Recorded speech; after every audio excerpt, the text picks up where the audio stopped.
Hi, I'm Liz. I'm the author of STEAM Lab for Kids, and I have an awesome experiment that my friends and I are going to do today.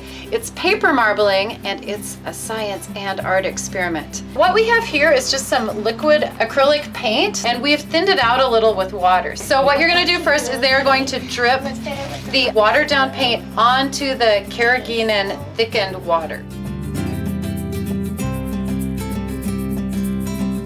And then take toothpicks and drag some patterns in. That's so cool. Some people who are experts at these actually can make patterns like flowers. But we're experts too. I agree. So just set it down really flat. Maybe. Yeah, you don't want any bubbles. Okay, now lift it up from front to back. Grab both of the top corners. Yep.